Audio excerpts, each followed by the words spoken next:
Greetings, folks, and welcome to another edition of the Pilot Review Show and our first episode of 2019. I am Captain Blade J52, and I am joined this week by my merry cohort, a wolf of Clan Timber.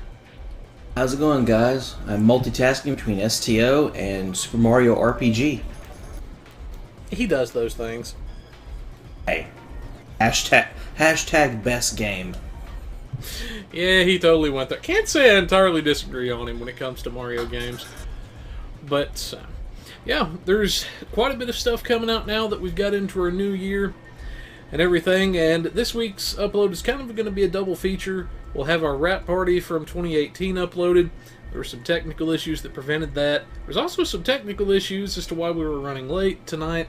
Because apparently my game decided out of the blue it wants to kick my rear end back to the desktop. God only knows why. Technology is fickle at best, folks, I'm telling you.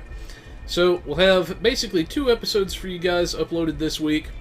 We're not going to have our Artie with us this week. He's had some personal stuff he needs to take care of. We're not going to discuss that on air. But, anyways, getting into our 2019, we're going to be having some new stuff we're going to be doing for you guys this year. Some new segments and videos we're going to be introducing on the channel, aside from just the main show and the RP element. We'll give you guys more information on that when it comes up. But there is some interesting stuff going on in STO, so let's go ahead and let's dive into that. Now, the first big thing we've got is the updates to our Crystalline Cataclysm. Or our Crystalline Catastrophe, I guess, is the name of it. I'm used to the event name. But basically, for those of you that are familiar with the event version of the queue that they had brought out with this last Crystalline event, they've decided to make that the full-time version of the mission. So there are some very big changes. There's now a 30-second mission briefing before it begins. It's a mandatory briefing, which does kind of suck, but there is some reasons for that, which we'll kind of have a short banter about this. The shards are immune to control effects. So that's the other big thing. For those of you that are using your gravity wells, that means the pull of your gravity well won't stop the shards anymore, but your exotic damage will still work. The exotic damage portion will still work. So basically, in a nutshell, anything that was in the event version of the queue has now been standardized. But I know I've got some thoughts on this, but I want to hear from our resident wolf first. I mean, quite honestly, it's kind of a mixed bag, and that's the best way that I can think about this. Because it's going to piss off some people. Some people are just adamant about this being literally the fastest run on record when it comes to queues. Which, if I remember correctly, the DPS run record for this queue, before they made the changes, was about 3 seconds. And that's not an exaggeration, folks. With enough science power, when it comes to your science abilities and torpedoes and all that other thing, people were able to organize runs where they could defeat the Crystalline Catastrophe in 3 seconds. And that's without any of the broken mechanics BS that we've seen over the years, like the 14 billion DPS out of the automated defense drone. Mm-hmm. So it's going to slow up the run. I know that's going to piss off some people. But at the same time, I think it's a good thing. It's actually giving us a little bit more of a challenge. Like the immunity phase in the now old version, the immunity phase wasn't really immune. You could still power through it if you had enough damage, and you could nuke through it, debuff it, that kind of thing. You can still nuke through it. Here it still has a now true immunity phase. Nothing can harm it. So there's no point really to stay close to it in the blast phase, because you can't do anything to it anyway. You can't group up all the shards, which is sad, but at the same time, you still have got Tholians that, if your gravity well is powerful enough, you can suck in close to the crystalline, so when it comes out of its immunity phase, warp core explosions are hitting it. It's going to be just a different way of playing it. It's going to be a little bit slower, but let's be honest. We're going from a run that, on average, we'd say, 25, 30 seconds? Maybe, if that. We're going to extend that run probably by another 10 to 15 seconds, to be totally honest, on an average run. You're still going to be able to nuke through it as far as lowering the HP in between the immunity cycles, it's not going to take a whole lot of time. And I'm sure at some point there'll be a way where you can skip immunity cycles like we've seen if you nuke it down fast enough. So I don't think it's going to be a hindrance on people trying to do multiples of these during the Crystalline Catastrophe event when we have to do this for 3 weeks. It's still going to be alt-friendly. You're just going to be adding just a few extra seconds per run to it. And that's about it, to be perfectly honest. So I'm seeing more good than bad just because it's more of a challenge. And that is something that a lot of players have been asking for, is more challenging content, just because of the amount of power creep in the game. And, you know, I don't know, an enemy that actually has actual damage immunity during 2 phases, and its little shards, you can't group them up with gravity well, makes it a little bit tougher to manage the battlefield now. I can see that as a positive challenge. It's just the only bad side is we can't 3-second that run, which, So, I'm all for it just because I like the challenge aspect. It's going to give people a little bit different way how to approach it and to beat it. Plus, when it comes down to organizing runs, now that you have that up to 30-second timer, if someone's having a little bit of lag issues or loading issues, they're given a nice buffer before you eventually start the queue. And that's always a nice thing to have on a run. And that's just my opinion.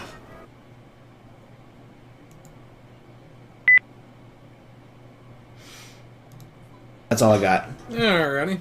So it's taking just a moment. Apparently my local recorder decided it wanted to give me a hissy during the middle of the show and cut out. Joy. So it's creating a little editing spot there so I know what to splice back together. But anyways, so now that little technical issue's been corrected, see, wouldn't be pilot review if there wasn't some kind of crazy technical something going on.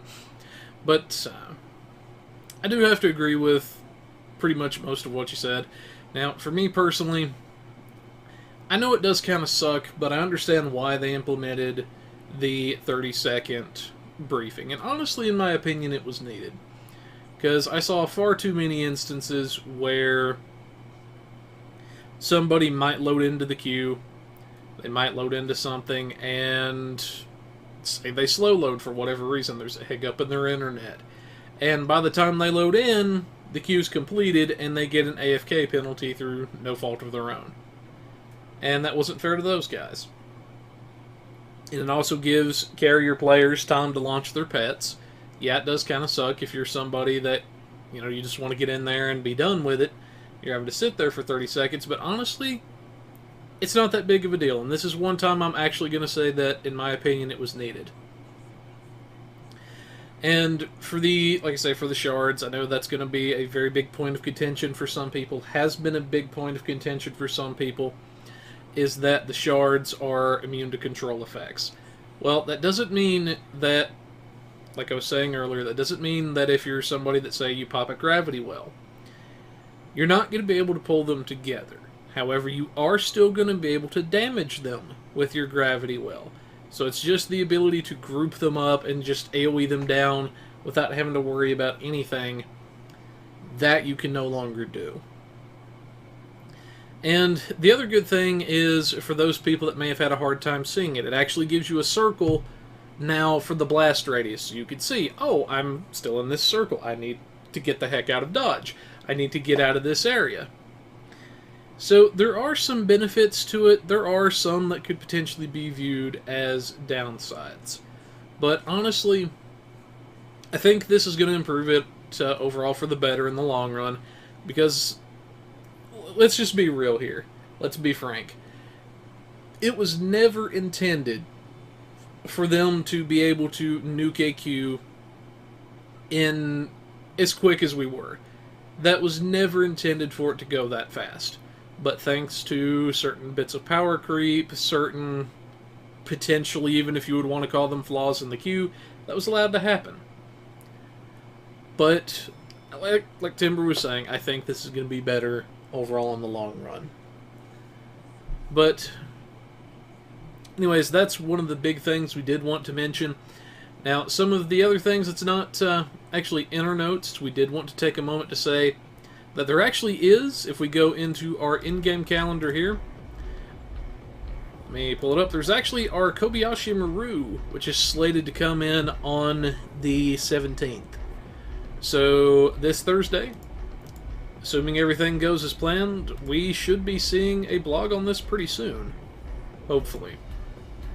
Yeah, and I will state one thing when it comes down to this particular event.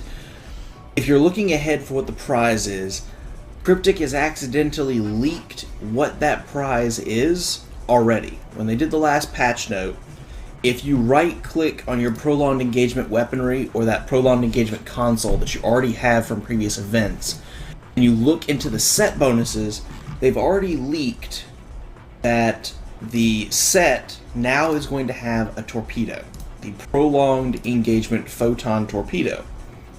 And they've already leaked the set bonus for what you're going to get on this torpedo as well, which, to me, if you're having trouble with runs, combat duration is really long because you've been in a run for a long time. Let's say you're in a really long ISA, just for an example. I mean, we've seen some when we're doing budget build testing. You're in combat for 10, 15, 20 minutes trying to finish that run. It happens. Well, apparently, with a 3-piece set bonus, it's called the Photonic Cascade Torpedo. And what happens is when you activate your Power Dynamo console, it causes the next Prolonged Engagement Torpedo to become this Photonic Cascade Torpedo. It gains 25% bonus damage for every 5 seconds of the combat's duration. The longer you're in combat, the more damage this torpedo is going to deal when it hits the target. And they give examples in here. This reaches 400% total damage after 1 minute, 1600% after 5 minutes, and so on. And they don't give a maximum cap on this. So if you're in one of those really long runs, things are not going that well, the combat duration is still going up and up and up. I mean, if you're in one of those 15-minute runs, you're looking at this torpedo doing an insane amount of damage. Now, that being said, when you're doing DPS runs, you're trying to speed demon these runs for what I would like to think of as burst DPS. You're trying to speed demon and get the most out of it. This set torpedo and everything is not going to be your best bet.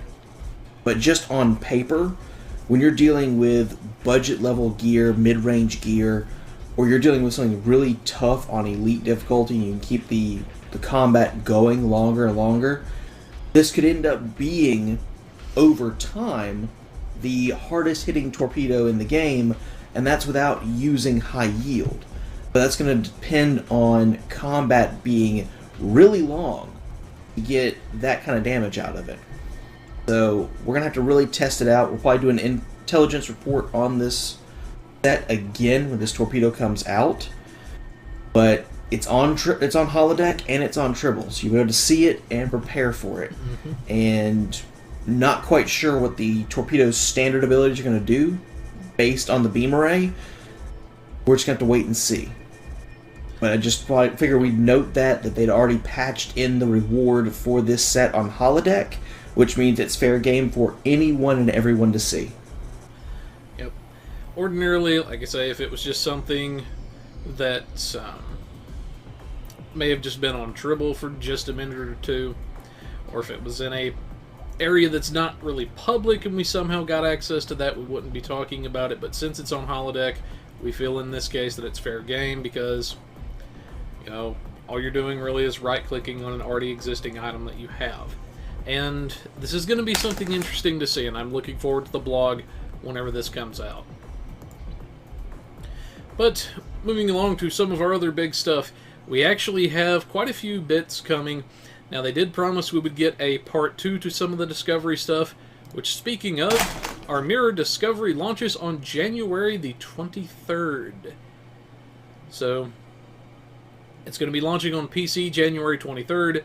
For console players, you guys are going to get it just a little bit later than that. And we actually have our Mirror Discovery trailer that came along with it. I'm not actually going to show all of it on camera here for obvious reasons, but I can show you like the first few seconds of it. The rest you're going to have to go catch on their site, so you can kind of see the spore drive engaging there.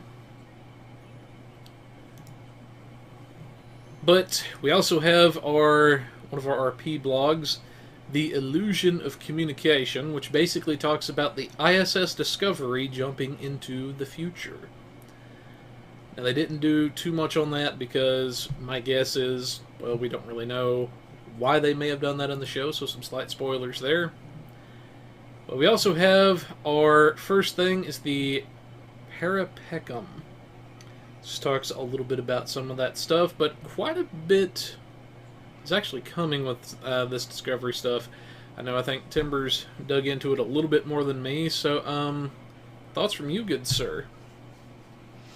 Well, the other thing that we can mention as far as like going over all the Discovery updates we're looking at the 23rd is the personal endeavors, if you want to go ahead and read about that a little bit. We can.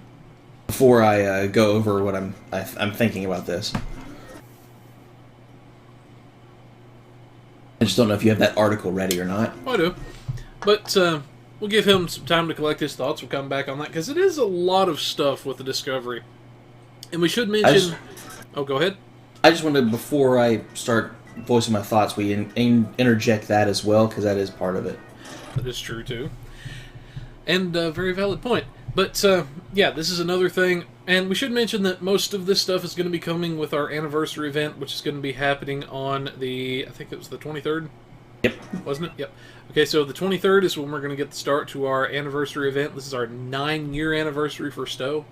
Good Lord, 9 years. Has it really been 9 years of Stowe? It really has been 9 years of Stowe. Good Lord, man.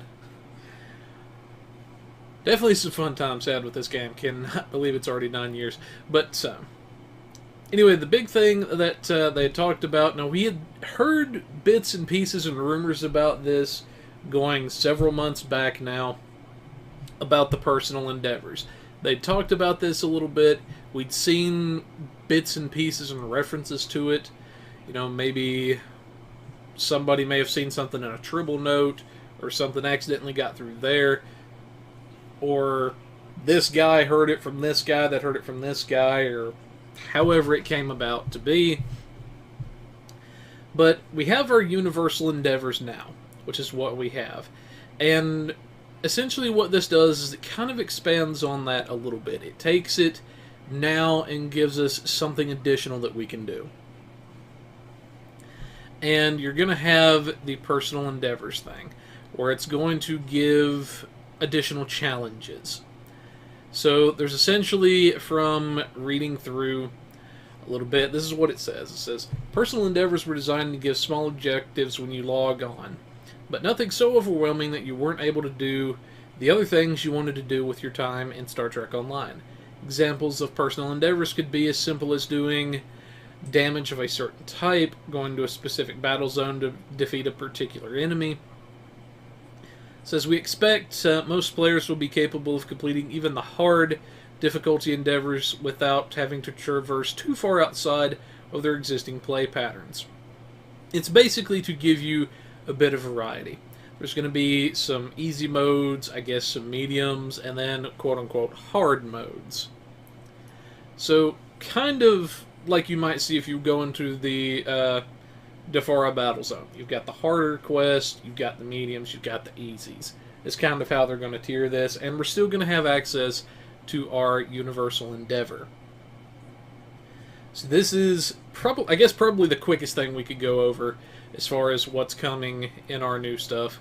But yeah, and as far as the rewards go, they talk about it here. You could get and it's going to scale with the difficulty of the personal endeavor. You could get 1 for easy, 2 for medium, or 5 hard of the following rewards, chosen at random, and repeats are possible. You can get energy credits, dilithium ore, crafting materials. You might get some reputation marks, fleet marks, or even captain specialization points. So that's something interesting that you could see. And potential repeats of specialization points, yes, please. Just saying. But, yeah, thoughts from you on the personal endeavors, good sir? Well, to start off, I'm glad that we're getting 2 more episodes. Now, granted, I wish it was a little bit more than 2 episodes for this update, considering, if I remember the calendar, part 3 of all this doesn't come out until April or May, if we go by the roadmap. I was hoping for more than 2, but that's just me. But the fact is, we're getting 2 episodes, plus it's the anniversary event, so we're going to be kept busy with the Omega Particles. We're going to have a new starship, which has been listed, a T6 Vulcan scout ship. So we've got quite a bit going, and I found it interesting that they pushed personal endeavors up, because on the original roadmap they did, personal endeavors wasn't supposed to launch till March, so they might have found that they could go ahead and launch it early. Maybe they done some early testing on it and got what they wanted out of it, possibly. But it's a lot of content, and, well, not a lot in the traditionalist sense, but in the sense that when it comes down to it, personal endeavors could end up being a very nice thing. Because the way that it's described as a permanent boost, not something like our universal endeavors where you just get a choice box. It's actually giving you perk points where you're investing in something across your entire account, going on the wording of the blog, that it's a permanent, and it doesn't use the word permanent upgrade, I'm assuming based on verbiage. It's going to be a permanent upgrade to a stat across all your tunes on your account. And some of the examples they use were like turn rate, critical hit chance, accuracy. So it's probably not going to be a whole lot of a boost, but from what I remember, it's stacking multiple times, and you can boost your stats. So there's going to be a little bit more power creep when it comes to offense and defense, which is a very nice thing. And it just keeps you busy, which is something we do need. I mean, in the current game, there comes a point where you're grinding stuff out, and at least you have universal endeavors plus personal ones of various difficulties, you're going to have multiple things that you can try out every day or every other day when they launch, where you can not only challenge yourself, do something new, maybe for a change or something like that, but also you're getting rewards that are not only just specialization points and energy credits, but a boost to your crit chance, or a boost to your power levels for warp core potential, things of that nature. I'm looking forward to it. I mean, it's going to be interesting to test everything out, see how the new system works, see how this new Vulcan scout ship is working, which, if I'm going to go on previous history, it's probably going to look like that Lucari scout ship, so a possible science ship with raider flanking, which is going to be interesting to see. Episodes, I definitely want to see how this Captain Killy mini-story goes, as, he looks kind of cool in the armor. And then the big thing, and it's very briefly mentioned on the stream, but I do want to mention it, it was already obvious we were coming up on a new lockbox. I mean, that was plainly obvious because of the Infinity lockbox, but we do have a new lockbox on the 23rd, and they stated on stream for everyone to know it's called the Emperor lockbox. So essentially what we're getting is a Mirror Universe Discovery era lockbox. Don't have any idea what's in it, but there's something else that we're going to be able to test when it comes to possible damage output, survival, new vanity shield, those kind of things. So there's going to be a lot to do. It's not, I guess, in the traditional sense, but I'm looking forward to testing all of it. Yep. And like I said, we're taking the time to kind of address a lot of this at once, because a lot of it is going to be coming at the same time.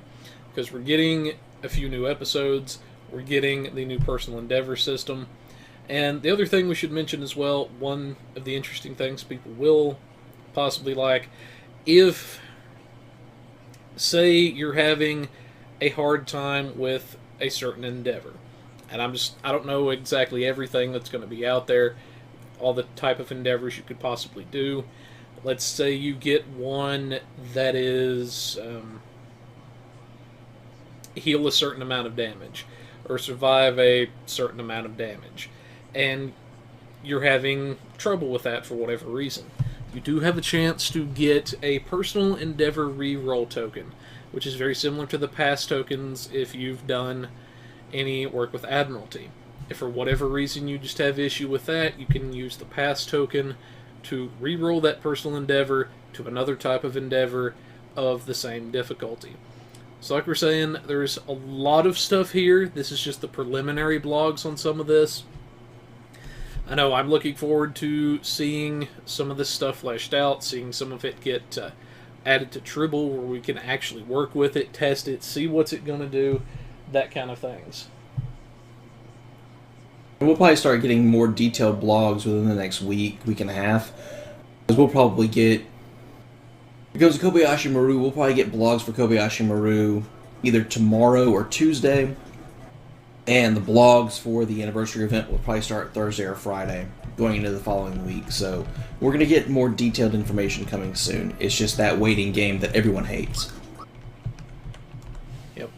Like I say, I wish we could give you more info, but we can't really give you anything we don't have ourselves. But, anyways, moving along to some of our other stuff that we have going on, we finally have some Foundry Challenge results. And in late 2018, they kicked off the Foundry Challenge to celebrate Victory is Life. They finally got around to announcing some of the results for that. And the winner that they had announced says the requirement was to tell a story for Jem'Hadar or Cardassian Captain, and our winner has done that to a T. Says, without further ado, congratulations to XR377 and their winning mission, Flowers of War, Thorns of Peace. And then it says, XR377 was kind enough to make the mission twice, once for Federation captains and their allies, and once for Klingon defense captains and their allies. So all characters should be able to play it. It says, in addition to winning a Tier 6 R&D promotional ship of their choice, the mission is joining our roster of spotlit missions. So we finally have some results for that. Now, I will admit I've not exactly gotten to check out these missions yet, but I'm assuming they're very well done if they're the ones that won. But, yeah, congratulations to the winner there. Hope you enjoy the ship pack. But don't really think there's too awful much we could say on that. But moving along for our PC patch notes on the 10th, we actually do have quite a few fixes, quite a few updates. I know there's several issues that I remember reporting that I see actually made it to some fixes here. Now, I'm not going to go over all of these patch notes because there is quite a bit of stuff that got implemented and changed. We've got our updates to the Crystalline that made it in this last go-around, and we did finally see some changes to the Zenkathi Battle Zone. Now, I do want to talk about these really quickly, as these are, I guess, the ones that stand out for me the most. But, well, one of them. And they increased the timer area reset from 10 minutes to 15. I know that was a big point of contention where some folks were saying that certain zones recapped way too fast. Have to agree with them there. Adjusted the waypoints for blockade arrays so they match the centers of the array as closely as possible. Resolved an issue that could cause problems with the display of various area control UI on the overhead map. And resolved an issue that caused the asteroid towing game UI to show a score from 0 to 10 instead of 0 to 3. So, some pretty good fixes to the battle zone there. And the biggest one, the Tesseract Communications Receiver for the Delta Recruit no longer requires completion of removed Klingon missions for credit on its Collect All Tech and Collect All Info sections. So that's a pretty interesting thing there. Though I have to wonder, and maybe you're kind of curious about this too, Timber, I don't know once I say it, is for people that may not yet have completed that, but they had Delta recruits from back then, you know, are they going to give us the rewards we would have gotten from that, or is that just going to be a missed opportunity? But, yeah. Anyway, what's some of the stuff that stands out for you on this one, good sir? Well, I've got 3 of them. I posted this on my production page on Facebook. The first one to me was the change to the reputations, because we got a fill all button for our projects. Something that has been requested by the fans and the game players for years now. If you do a reputation project, like let's say the Terran Task Force Beam, there is simply, they've streamlined the UI for starters, but there's now a fill all button, so you just press fill all and it will fill everything up all at once. Instead of clicking each one separately, it'll just fill up everything. And if you have enough of each of the resource, it'll just autofill and start the timer until you collect it. So that is a huge quality of life improvement, especially for these newer players that are working on their reputations as far as leveling them up. You're going to save a lot more time trying to level them up by just pressing fill all on each tab. So to me, that was the number one standout that I know a lot of players, both new and old, have been looking forward to. So kudos for that one to the dev team. The second one was Brace for Impact. They've changed it to now provide resistance not just to kinetic damage, but to specifically torpedo damage. With this change, energy torpedoes will now be affected by Brace for Impact. So, when you're activating Brace for Impact in PvP, or you're playing against a friend in PvP matches, or you're in Karat, when you activate this thing, not only is it kinetic damage resistance, but if someone's firing a Nausicaan energy torpedo against you, you're getting the same level of Brace for Impact damage resistance to the torpedo damage as well. So that is actually a really, really nice thing that has been updated. So that was the second big standout for me. The third one, to be perfectly honest, was how they changed our resonating payload modifications. Now, this was a trait that came in the Herc lockbox, so probably not a lot of people know about it. But basically, when you were firing torpedoes, it gave a debuff to your target every time that they got hit. And I have the patch note right here that I saved. There we go. So, actually there's 4. I'll state the 4th one here in a minute. So, the physical and kinetic debuffs applied by resonating payload modifications now both last the same duration. It's no longer applied by pets, just your weapons. I can understand that. It respects the 5 max stack limit reflected in the tooltip, so apparently it didn't at first. But the biggest thing that I saw here, duration of the debuff has been increased to 20 seconds. Originally it was only 5 seconds. Now it's 20 seconds, and now can be applied with torpedo spread. So originally it wasn't affected by torpedo spread, and it was only a 5-second debuff. Now you actually have time between torpedo spreads, because now you can use them, or torpedo high yield, to actually get off multiple stacks. That's a huge quality of life improvement for this trait. You can actually get something out of it over time, because you actually have the duration timer of the debuff to do so.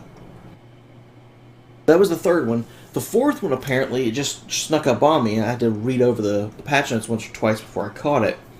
Resolved an issue that prevented the Jem'Hadar Vanguard species trait from applying. Now, I see the Vanguard species trait on the bridge officers. That applies. I can see that my damage increases, my crit chance and severity on the base level, it all increases. But it looks like when you're creating a new character, a new Jem'Hadar Vanguard as your main character, the built-in species trait for them was not applying. So that means your Vanguards that you've been creating since Victory's Life are now going to have a little bit more power behind them, because the trait's actually working. So, once again, another nice catch by the dev team. Those were the big 4 that I caught that, I mean, you can't be upset about. Those are ones that people would be either looking for, or ones that people didn't know that they wanted, that they now want. Absolutely. But like I say, there's a lot of stuff in here, and I showed it very briefly on camera just a second ago, but when I did a very brief demonstration. But for those of you that are curious about the new fill all, I'll go to a different rep this time. Let's see, what do I have marks in? Let's do Undine.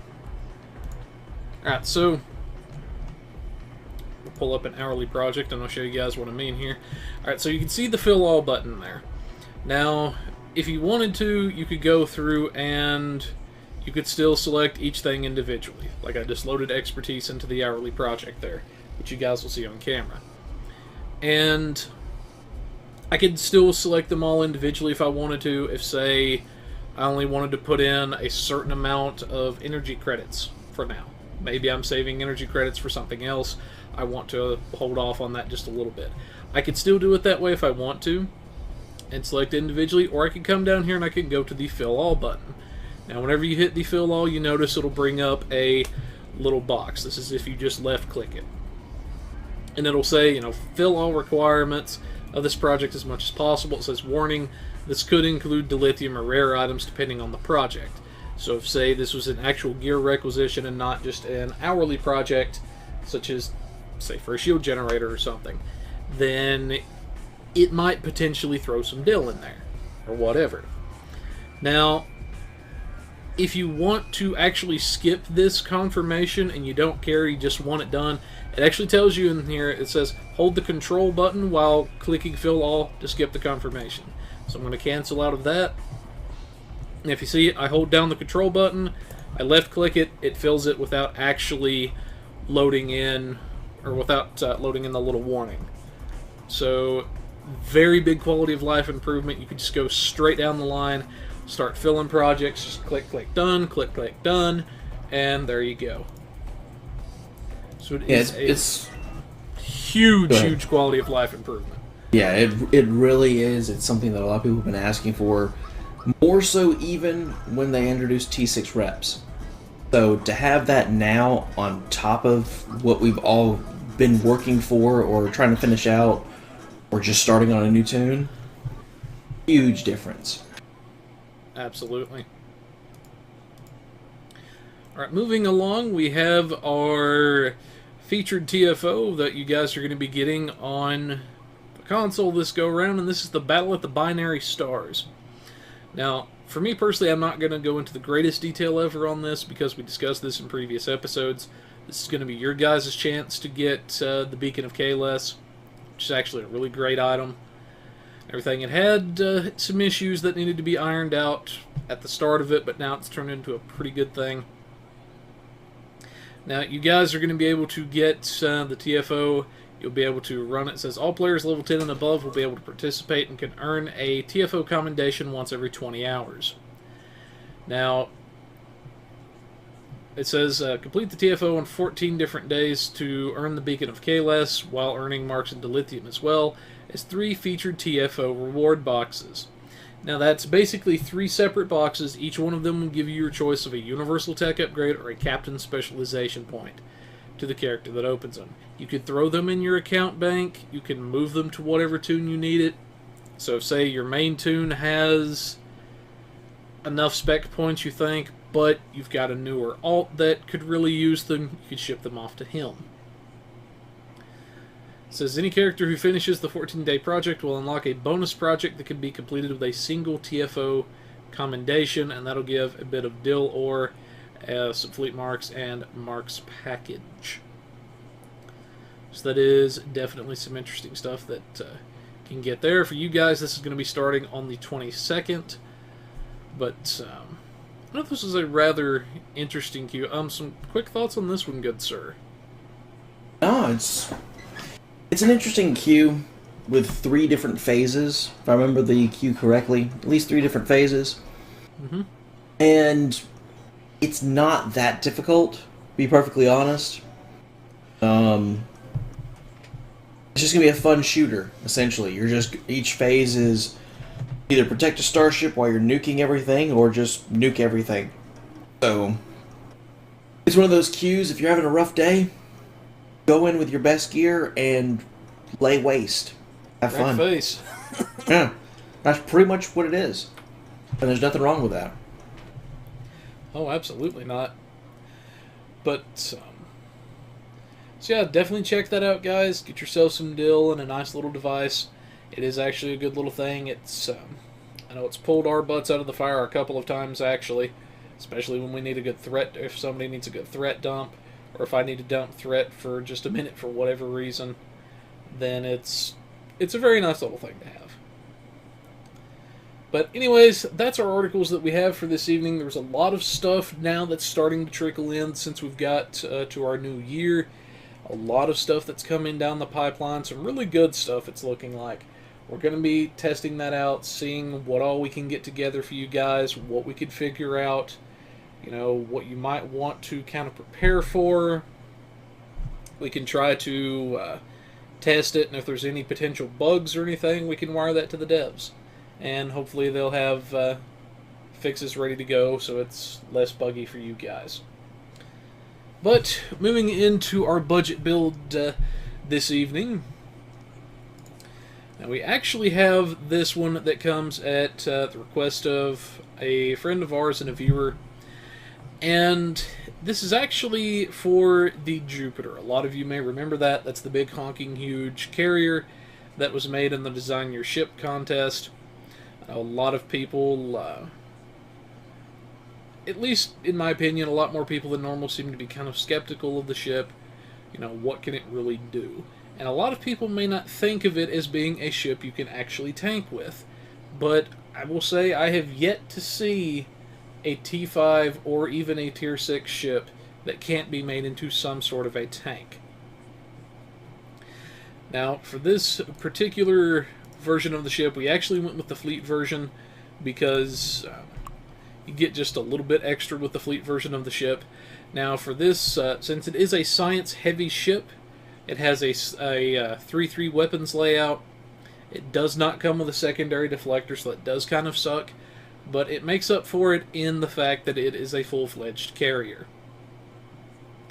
So for our forward weapons on the ship, and we actually did go with Polaron on this because Polaron is in a very great place right now when it comes to budget builds. So, on the forward part of the ship, we have our chronometric beam array. Then we also have our piezo Polaron beam array. Now, the chronometric is going to give a little bit of shield pin whenever its proc goes off. Our piezo beam is going to give us a bit of healing. Then we have our morphogenic energy torp. It's going to... It's basically a torpedo that does Polaron damage. And it's a very potent one at that. I know I've got some pretty good mileage out of it, and I think Timber has too. Indeed. For our aft weapons, we have 2 of our Dominion beams. Now, what's so special about the Dominion beams is that they're actually hybrids.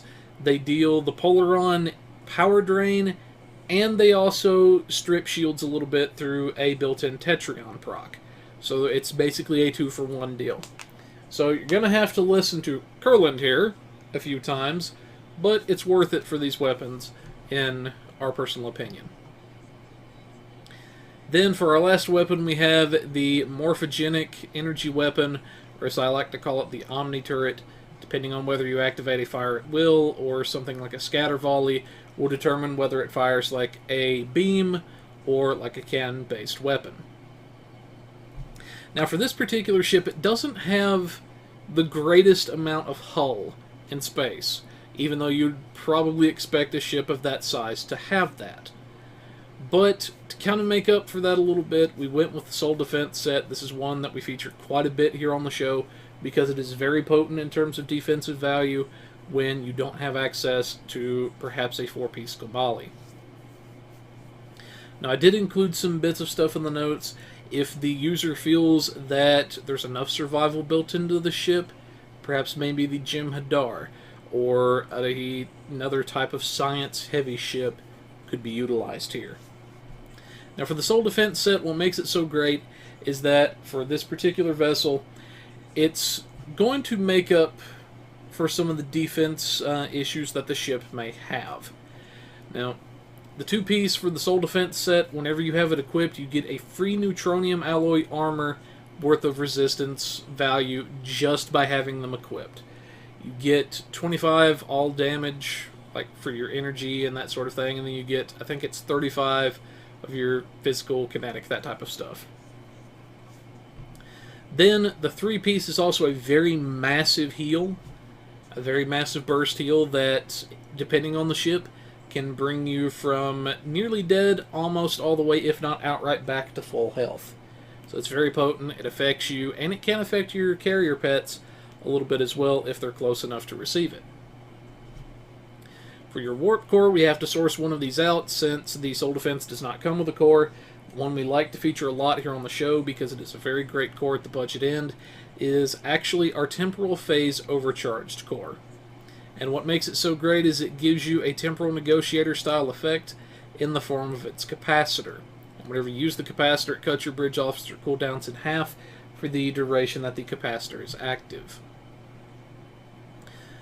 For device slots on the ship, you've got 4 device slots. We typically like to think of those as personal preference.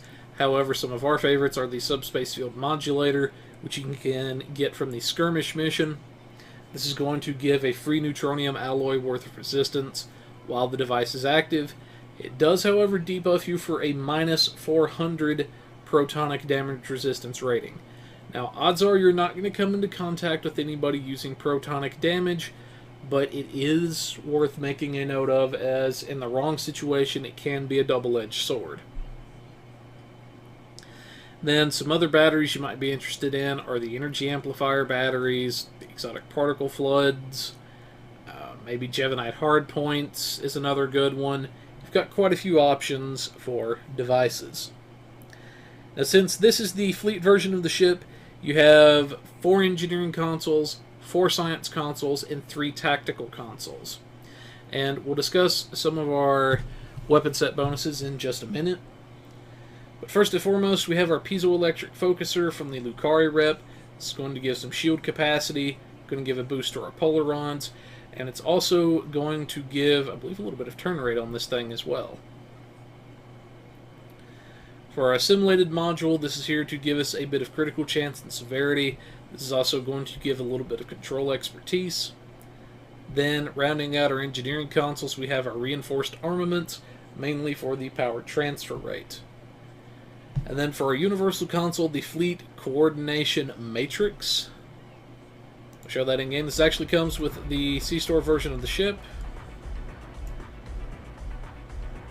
Paris is standing next to me at the bar. That's kind of funny. But for the passive on the ship, you have 10 accuracy and 15% shield hit points, so that's going to buff your shield capacity a little bit. Then we have, whenever you activate it, for you and your teammates, you get 20% bonus damage for 15 seconds, 20 accuracy rating, and 20,000 temporary hit points for 15 seconds. Can't benefit again from it for a minute, but it's also on a 2-minute recharge. So, very, very potent console to have that comes with the ship when used at the right time. Can be very, very nasty. For our science consoles, we have our Temporal Disentanglement Suite. This is going to give us a nice bit of critical chance and severity based on our aux power. This is also going to give us a bit of shield capacity and a bit of shield damage resistance. Then we have 3 of our exotic particle consoles here, specifically the Restorative Focusers. These are going to give some Drain Expertise and Exotic Particles, or EPG. And what makes these so good is whenever you throw a heal, as you can see here, 25% chance to get some bonus exotic damage for 30 seconds, can stack up to 5 times when using any hull or shield healing ability. And I'll activate on the final tick of that power. So potentially you could supercharge your exotic abilities with this. Now finally, for our tactical consoles, we have a Directed Energy Distribution Manifold. This is the General Plus Beam console because we don't yet have a source for budget Polaron tactical consoles, so we still kind of have to source one of these out.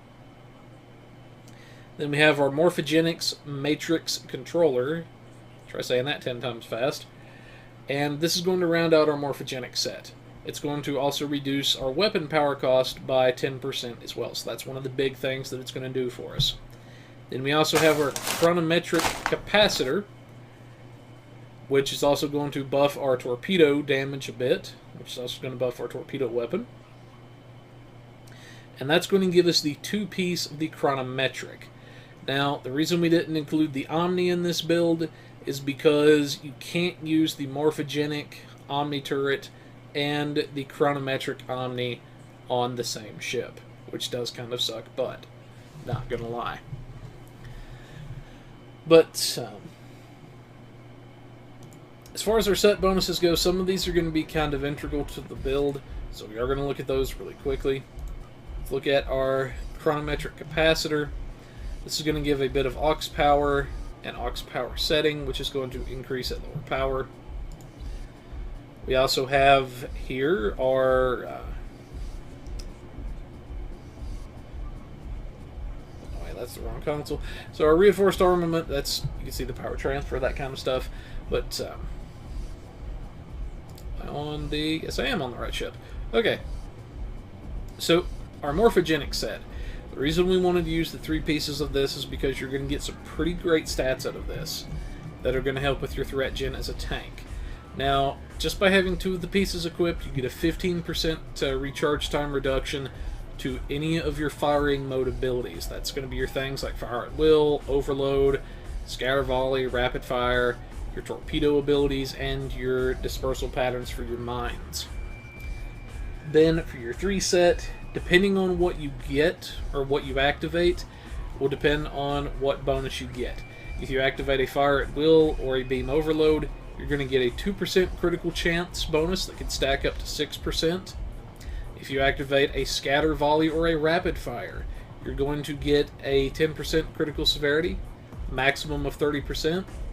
If you activate a Torpedo Spread, a High Yield, or one of the Mine Dispersal patterns, you'll get 7.5% weapon damage, which I believe is a Cat 1 in this case, and that will go up to 22.5% of a bonus. So very potent bonuses on the morphogenic set here that you're going to be working with. So you've got quite a bit of power in just your weapons. Now, I left... I do want to mention really quickly, I did leave the hangar bays blank in the builder because I don't like assuming what pets people like to use from what they're going to have access to. So there's one thing I did want to mention. Now the other thing, since you have your piezoelectric focuser, you are going to complete the 2 set with the piezo beam, which is basically going to let you squeak out just a little bit extra of Polaron damage. So that's what we have for equipment on the ship. Now, for the most part, this is going to be our standard skill build. However, versus normal, we did change a couple of spec points around. Now, our lieutenant tier is the same we normally use. Lieutenant commander is the same. Commander is the same. And captain is the same. However, instead of doing 2 points in engineering readiness, we went with 2 points into science readiness. That's because a lot of your powers on this ship are going to be science-based. Some of your healing, and also your offensive powers as well. For your specializations, we went with Intel Primary, Strategist Secondary. This is going to give some nice offensive and defensive potential to the ship, as well as granting a taunt effect through Strategist, which I feel is going to be possibly needed with a ship like this, because it doesn't typically have as much tactical power as some of the other ships, if that makes sense. Now for your traits, we have our Beam Training, which is free beam damage, Elusive for free defensive value, making the ship harder to hit, Grace Under Fire for your career-specific trait. If you're not an engineer but you want to use the ship anyways, swap Grace Under Fire for your career-specific trait. Fleet Coordinator for free damage based on how many people are in the party. Redirected Armor Plating, which is going to give you a temporary damage resistance boost when struck from behind or on the sides. Astrophysicist, because it is going to give a little bit of EPG here, a little bit of drain expertise, It's not going to be the greatest boost ever, but it's something for free. Then you have your Nanite Repair Matrix, which is going to grant you a heal when you drop below 50%. Your Particle Manipulator, which is your R&D crafting trait this time around, and you can gain 25% of Particle Generator skill as critical chance on exotic damage. So the higher your EPG is, potentially the higher crit chance you're going to get on your exotic powers. Now, we like to assume you've leveled at least one crafting school. In this case, we've chosen Science to go along with the ship here. Then finally, we have the Point Blank Shot, which is going to increase your energy weapon damage you deal the closer you are to the target, and it is a Category 2 bonus. So it can be very potent. For your Starship traits, we have the Best Defense from the House Peg. That's going to grant a hull healing effect along with the normal effects of the attack pattern. Predictive Algorithms for some accuracy, and some slight little bits of debuff removal there. Then we also have your Unconventional Tactics, which is going to come from your Strategist, and that's going to give you a Category 2 damage boost for a short time while your Brace for Impact is active. Now, I left a note about the 4th trait in there, which you could potentially use as the 5th one from the ship.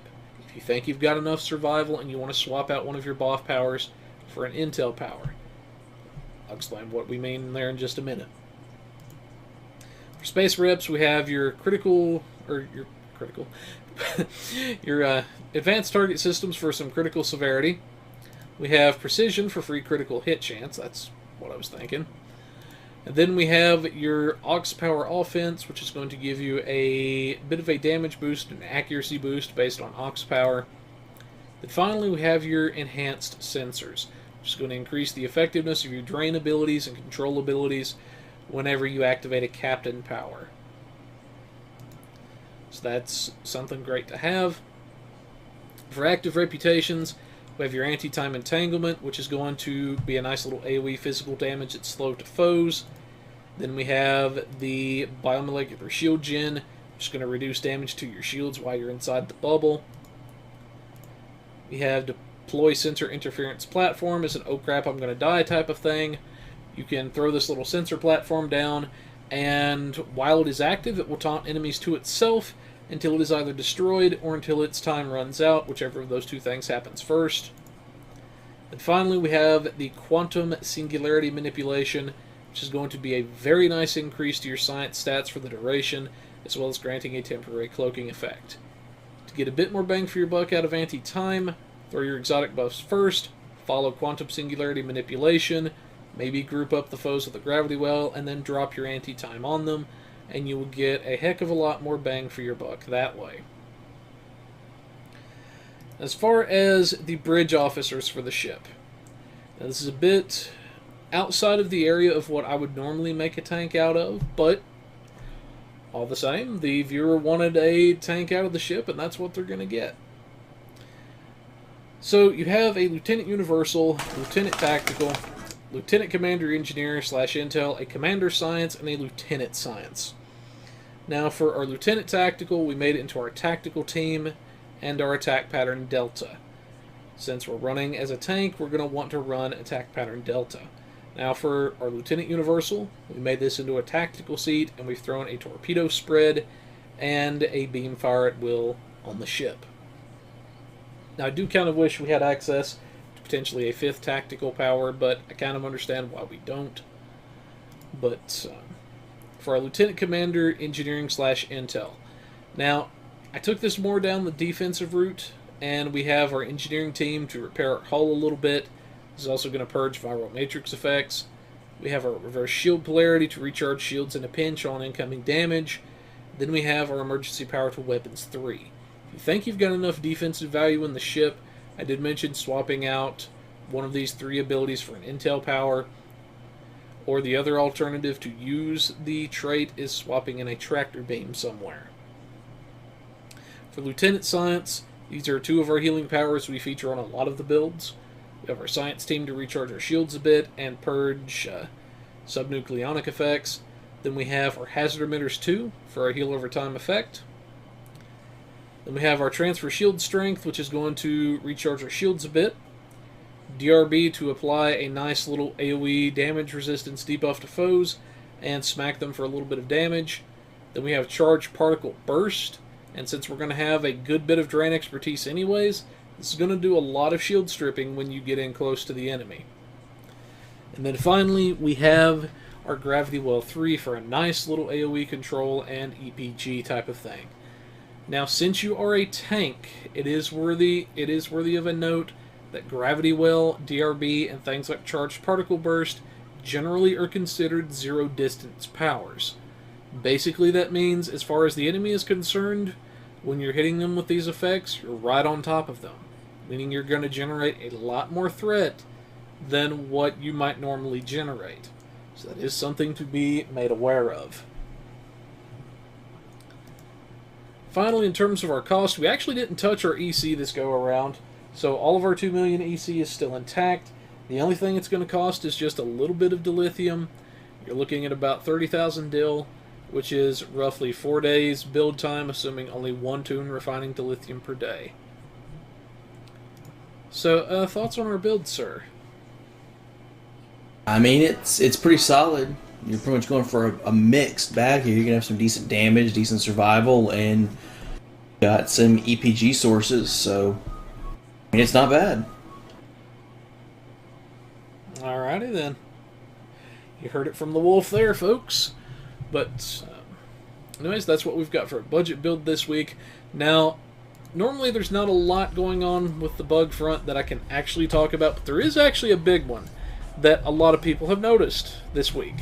And if you're like me, then most likely what happened is you zoned in and you found a big old fat case of this. Your toon is invisible.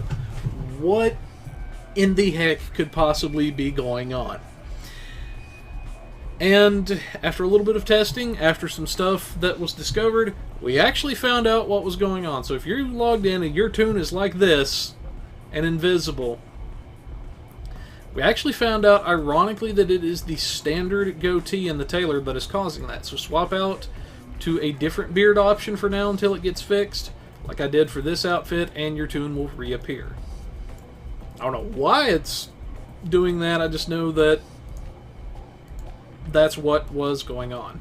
It basically makes you it makes you be John Cena because they can't see you. I see what you did there.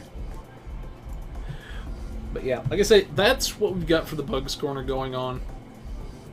With that, I did want to make a mention of that for you guys. But, anyways, folks, quite a bit going on. We'll have some more information for you guys on this other stuff when we get there. But that's what we've got for a budget build and a show this evening.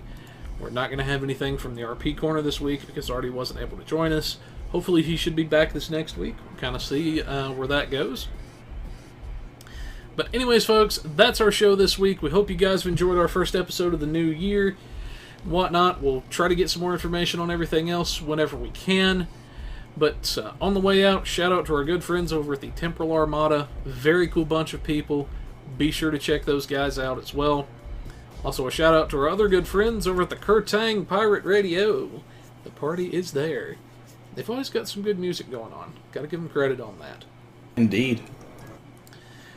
If you guys have any requests for budget builds you'd like to see us do, we do take requests, as you guys can see.